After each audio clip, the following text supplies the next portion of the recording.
بعد میں پیلٹ نے بھی کہا کہ جب ہم حیفا کے اوپر اڑ رہے تھے تو اس نے لیلا کے چہرے کے رونگٹے کھڑے ہوتے دیکھا تھا۔ دمشق ایئرپورٹ پر لینڈنگ کے بعد سلیم عیساوی نے طیارے کے کاک پٹ میں دھماکہ خیز مواد لگا کر اسے اڑا دیا۔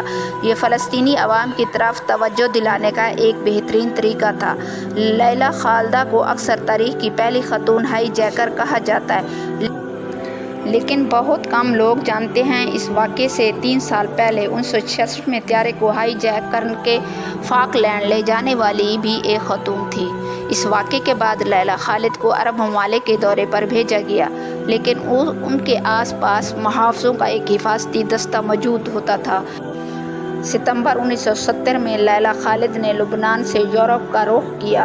4 ستمبر کو جرمنی کے اسٹٹ گارٹ میں انہوں نے پیٹرک ارگیلو سے ملاقات کی، جو اگلی ہائی جیکنگ میں ان کے ساتھ جانے والے تھے۔ یہ دونوں پہلے کبھی ایک دوسرے سے نہیں ملے تھے۔ 6 ستمبر کو دونوں نے نیو یارک کا ٹکٹ لے کر ایک ساتھ سفر شروع کیا۔ یہ دونوں اسرائیلی ایئر لائنز کی پرواز ELAI 219 سے نیو یارک جا رہے تھے۔ جب یہ دونوں طیارے میں سوار ہوئے تو انہیں معلوم نہیں تھا کہ ان کے 2 ساتھی جنہوں نے ہائی جیکنگ میں ان کی مدد کرنا تھی، اسرائیلی ایئر لائن نے انہیں سیٹیں دینے سے انکار کر دیا تھا۔ ہائی جیکنگ کے دوران یہ طے ہوا تھا اس میں 2 سے زیادہ افراد کی ضرورت ہوئی، کیونکہ طیارے میں سیکورٹی گارڈ ہوتے ہیں اور طیارے میں سوار ہونے سے پہلے 3 بار تلاشی لی جاتی ہے۔ پہلے سنیں۔ اس بار لیلا خالد اور ان کے ساتھی اکانومی کلاس میں بیٹھے تھے۔ دونوں کو پتہ تھا کہ انہیں کیا کرنا ہے۔ لیلا کے پاس 2 دستی بم تھے اور پیٹرک کے پاس ایک ہینڈ گرنیڈ تھا۔ جب لیلا خالد کاک پٹ کی طرف بھاگی تو پیلٹ نے پہلے ہی اس کا دروازہ بند کر دیا تھا۔ ابھی وہ دستی بم نکالنے ہی لگی تھی کہ عملے نے فائرنگ شروع کر دی۔ پیٹرک نے جوابی کارروائی کی اور اس کو گولی بھی لگی۔ اسی دوران ہوشیار پیلٹ نے طیارے کو نیچے کی جانب موڑ دیا، جس کی وجہ سے لیلا خالد اپنا توازن کھو بیٹھی اور نیچے گر پڑی۔ پیلٹ نے لندن میں ہنگامی لینڈنگ کی اور لیلا خالد کو کچھ مسافروں کی ٹائی کی مدد سے باندھ کر فرش پر لٹا دیا گیا۔ لیلا خالد کی خوش قسمتی تھی کہ اسرائیلی سیکورٹی فورسز نے اسے گرفتار نہیں کیا، بلکہ برطانوی پولیس نے اسے گرفتار کیا اور پیٹرک اسی واقعے میں مارا گیا۔ اور لیلا خالد کہتی ہیں کہ میں نے سیکورٹی عملے سے درخواست کی کہ وہ میرے ہاتھ کھول دے، اور پھر لیلا خالد پیٹرک کے پاس گئیں، اس کے پاس کھڑے ہو کر اس کا ہاتھ تھام لیا، اس کے زخموں کا جائزہ لیا اور پھر رو پڑی۔ یہ ان کے لیے بہت افسوسناک لمحہ تھا، کیونکہ لیلا کہتی ہیں کہ وہ سوچ رہی تھی کہ اس کی بجائے مجھے مر جانا چاہیے تھا، کیونکہ یہ ہماری لڑائی تھی، وہ تو ہماری مدد کر رہا تھا۔ پھر لیلا خالد کو جیل میں لے جایا گیا، جہاں کچھ دنوں میں چیف سپرنٹینڈنٹ ڈیوڈ نے ان سے سوالات کرنے تھے۔ لیلا کے ساتھ جیل میں اچھا سلوک ہوا۔ وہ کچھ خواتین پولیس اہلکاروں کے ساتھ ٹیبل ٹینس بھی کھیلتی تھیں۔ لیلا کو پڑھنے کے لیے کتابیں بھی دی گئیں۔ جب انہیں کچھ خواتین کے رسالے پڑھنے کے لیے دیے گئے تو وہ ناراض ہو گئیں اور لینے سے انکار کر دیا۔ پھر انہیں اخبارات دیے جانے لگے۔ ان کے لیے صاف کپڑے اور تولیے لائے گئے۔ جب ایک خاتون گارڈ کو ان کے کمرے میں بٹھانے کی کوشش کی گئی تو انہوں نے غصے میں جواب دیا، میں خود کو نہیں ماروں گی، مجھے ابھی اور بہت سی لڑائیوں میں حصہ لینا ہے۔ جب لیلا خالد نے اپنی خواہش کا اظہار کیا کہ وہ کچھ دیر کے لیے کھلی ہوا میں سانس لینا چاہتی ہیں تو انہیں جیل کی اونچی منزل پر لے جایا گیا اور کھڑکیاں کھول دی گئیں تاکہ وہ تازہ ہوا لے سکیں۔ لیلا خالد سے پوچھ گچھ کے دوران ڈیوڈ نے انہیں بتایا کہ ELAI کے علاوہ سوئس ایئر، پانام TWA اور برطانوی طیارے کو بھی اغوا کیا گیا ہے۔ یہ سنتے ہی لیلا خالد نے کہا کہ برٹش ایئر کے طیارے کو اغوا کرنے کا کوئی منصوبہ نہیں تھا۔ ڈیوڈ نے انہیں بتایا کہ 9 ستمبر کو بحرین سے لندن آنے والا جہاز جس کو اغوا کرا لیا گیا۔ جب لیلا خالد نے ان سے پوچھا کہ ان کا مطالبہ کیا ہے تو ڈیوڈ نے جواب دیا کہ وہ آپ کی رہائی چاہتے ہیں۔ 28 ستمبر کو پولیس اہلکاروں نے لیلا کو روتے ہوئے دیکھا۔ اس دن مصری صدر جمال عبد الناصر کی موت کی خبر اخبارات میں نشر ہوئی تھی۔ آخرکار لیلہ خالد کو برطانوی حکومت نے اپنے 114 مسافروں کے بدلے رہا کر دیا تھا۔ 24 دن جیل میں رہنے کے بعد لیلہ خالد کو 1970 کو رائل ایئر فورس کے طیارے سے قاہرہ روانہ کیا گیا۔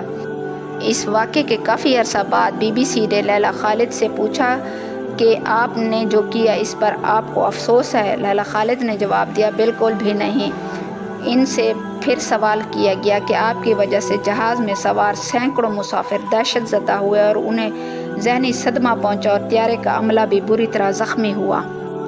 لیلہ نے جواب دیا، میں معافی مانگ سکتی ہوں، انہیں صدمہ پہنچا لیکن وہ محفوظ رہے۔ اس کارروائی کا مقصد ان کو تکلیف دینا نہیں تھا، لیکن آپ کو یہ بھی دیکھنا چاہیے کہ بحیثیت انسان ہمیں اور ہمارے انسانی حقوق کو بھی نظر انداز کیا گیا ہے۔